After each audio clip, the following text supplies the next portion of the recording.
감정노동 스트레스 관리 365. 성공 조직을 위한 행복 솔루션. 감정노동의 이해.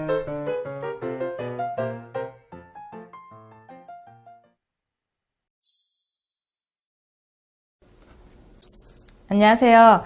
정신과 전문의 하미지입니다. 앞서 러셀의 정서 모형을 통해서 자신의 상태를 점검해 보셨나요? 이번에는 직접 몸, 마음, 뇌 상태도 한번 점검해 보도록 하겠습니다. 그럼 함께 따라해 보겠습니다.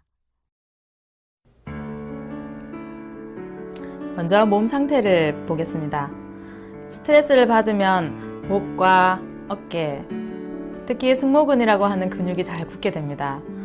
이번 시간에는 스트레스로 인해 목과 어깨 근육이 얼마나 굳어 있는지 직접 점검해 보는 시간을 갖도록 하겠습니다. 첫 동작은 깍지 끼고 비틀기입니다. 손바닥을 마주대고 팔을 앞으로 나란히 펴니다.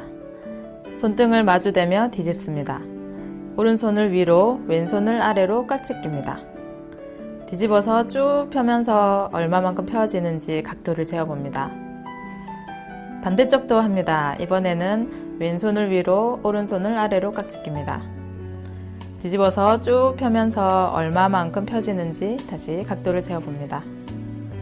자, 팔꿈치, 손목 각도가 180도까지 잘 펴진다면 몸이 유연하고 몸 스트레스가 낮은 상태입니다. 90도에서 180도 사이면 스트레스 중간, 90도가 되지 않는다면 스트레스가 높고 많이 긴장되어 있다는 뜻입니다. 이번에는 등 뒤로 깍지 끼기 동작을 해보겠습니다.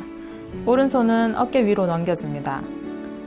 왼손은 등 뒤로 해서 양손을 맞잡습니다.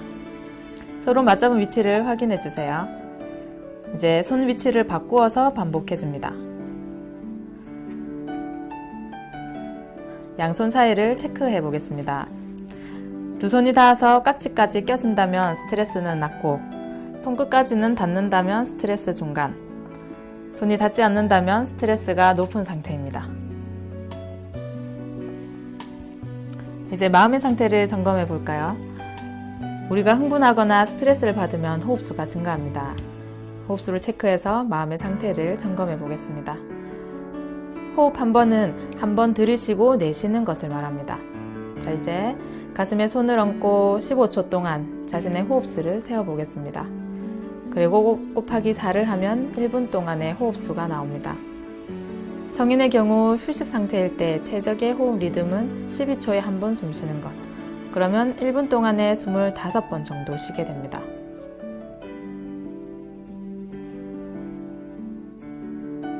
이번엔 뇌 상태를 점검하겠습니다.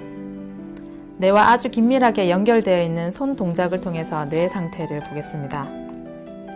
엄지와 새끼손가락 바꾸기 동작입니다. 양손에 주먹을 쥐고 왼손은 엄지, 오른손은 새끼손가락을 펴니다.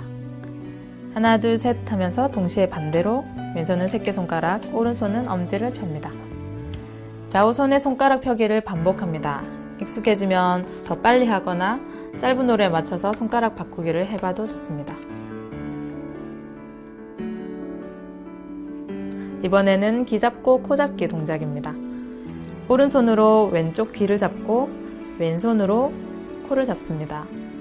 팔을 폈다가 반대로 합니다. 다시 반대로 합니다.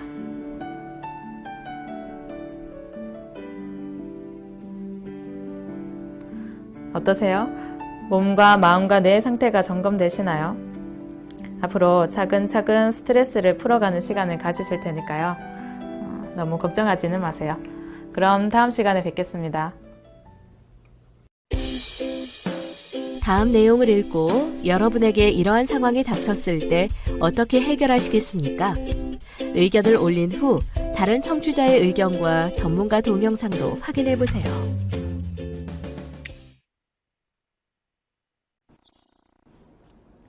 네, 그런 마음이 들 수도 있겠습니다. 하지만 앞에서도 보셨듯이 사람을 만날 때마다 진짜 감정을 고스란히 표현하면 어떤 일이 생기는지 보셨죠?